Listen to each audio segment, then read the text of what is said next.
If you happen to be on a bar crawl in Miami this weekend, you might have bumped into a bunch of very famous Nazi freaks. This is Nick Fuentes, the Tate brothers, and some other assembled right-wing influencers singing along to Kanye West. They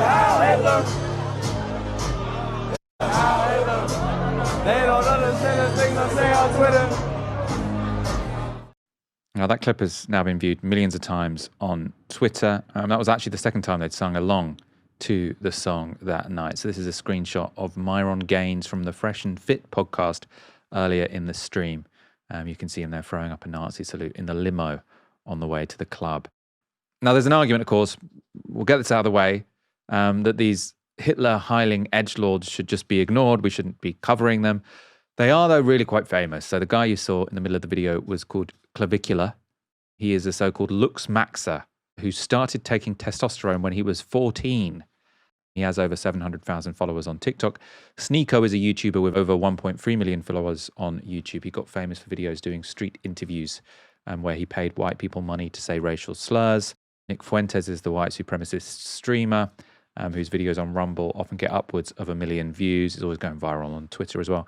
And you've probably already heard about Andrew Tate. So he's the violently misogynist influencer who teaches young men they should own women. He's also under investigation for rape and trafficking in multiple jurisdictions. The Trump administration helped him and his brother secure the lifting of a travel ban imposed by Romania. Ash, should we care about these idiots singing Heil Hitler in a nightclub in Miami? I've got to say, Michael, that clip was one of the saddest things I've ever seen in my life.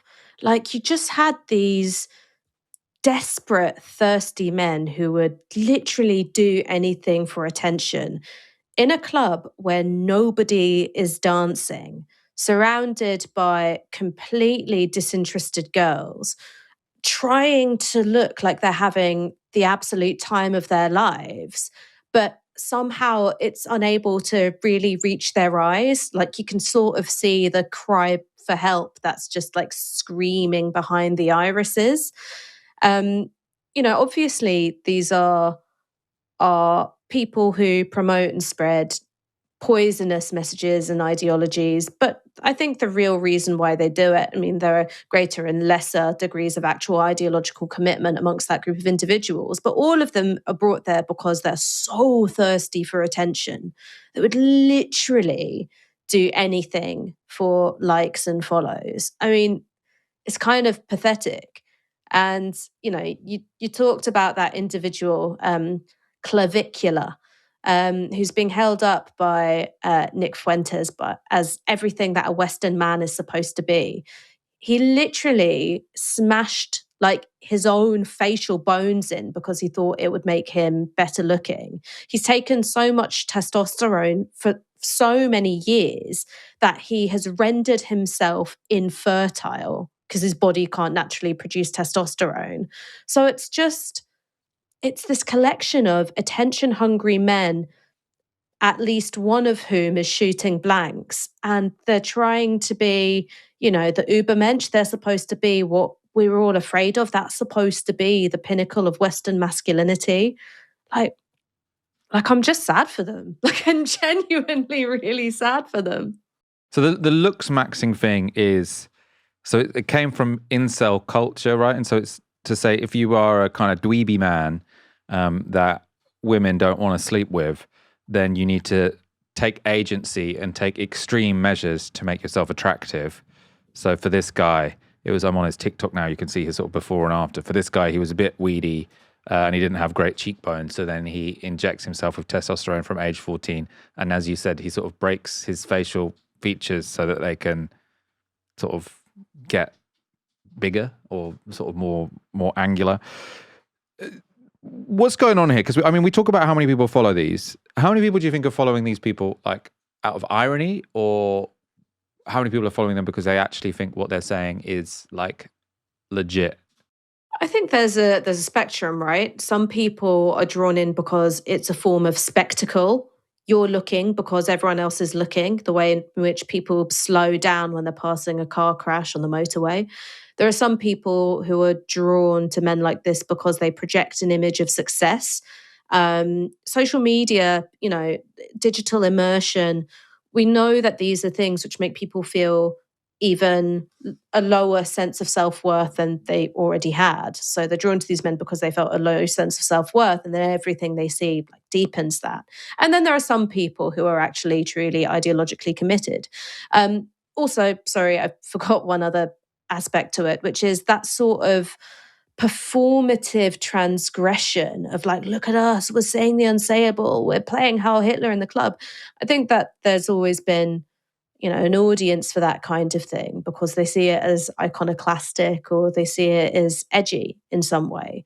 But again, it is, I think it's really sad that people feel so undesirable and so unlovable that they would take instructions of any kind from the most loveless motherfuckers on the planet. I mean, you you look at, in particular, the disinterest of the women around them. I mean, these are guys who are supposed to be fending them off with barge poles. And those girls are only there, at best, because they want to be in the videos themselves. They want to accrue a following for themselves. At worst, maybe because they've been paid to be there. And I'm not exaggerating about that. I mean, that's not something which I have any particular evidence for the girls in those videos. But there have been multiple sex workers who've come out and said, "Oh yeah, all those images that you see of those pickup artists and incel influencers of." Girls surrounding them on a yacht. I was one of those girls. I was paid to be there. There is such a deep loneliness in that image of success, which I just think, it makes me feel really bummed out. I mean, maybe it's just the, point in my hormonal cycle that I'm at, Michael, but that stuff makes me want to cry. I suppose the final thing I want to talk about, it's not going to cheer you up, this one, is, I suppose what worries me about this is at the moment, you do have a lot of sort of organized political movements talking about things like remigration in Europe, in America as well.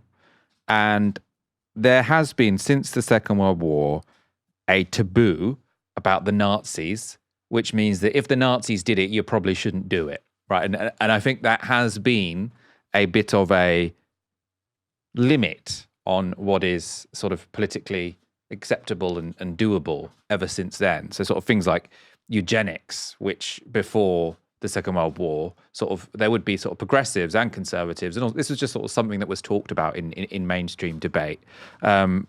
Things like racial science, things like remigration and sort of trying to have some form of racial purity.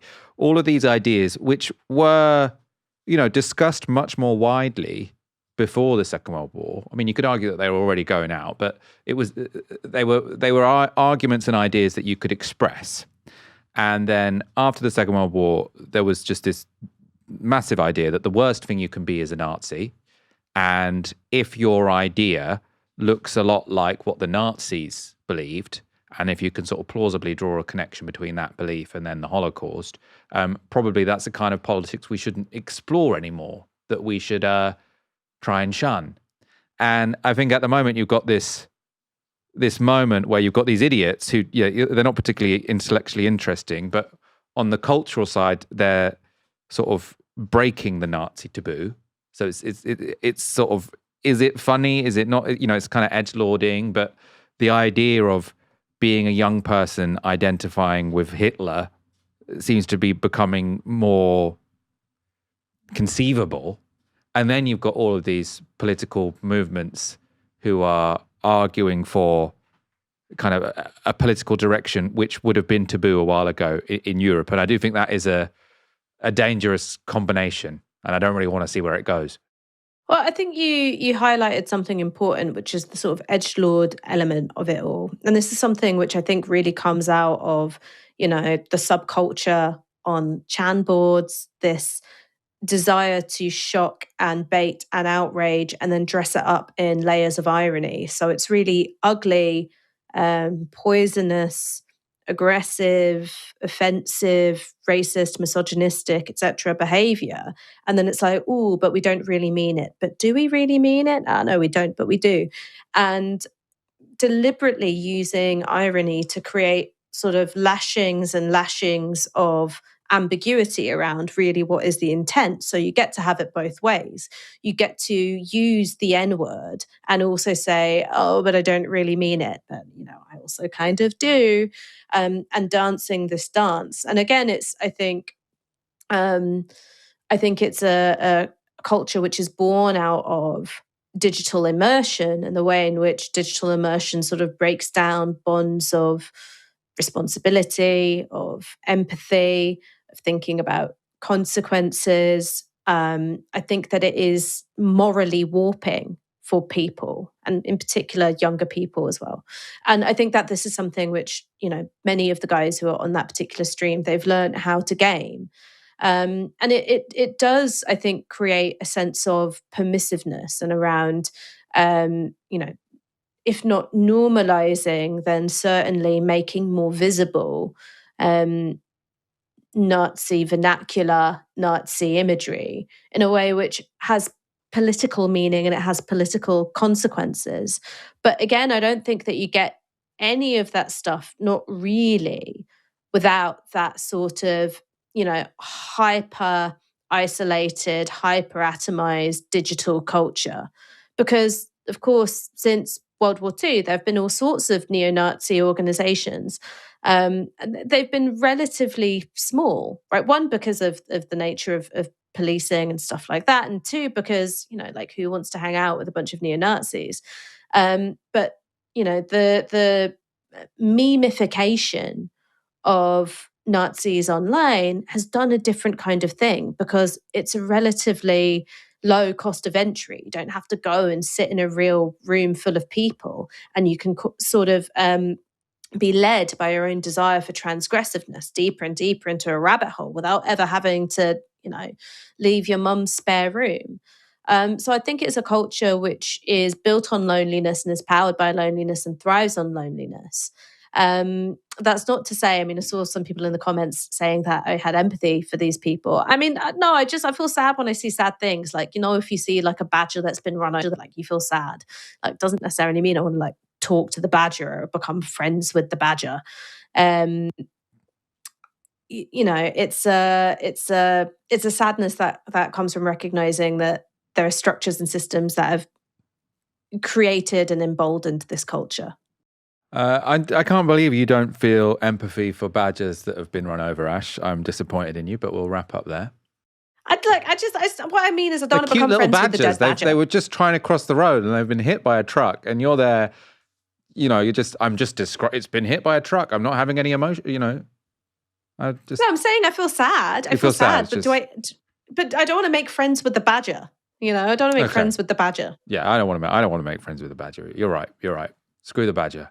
Thank you everyone for tuning in.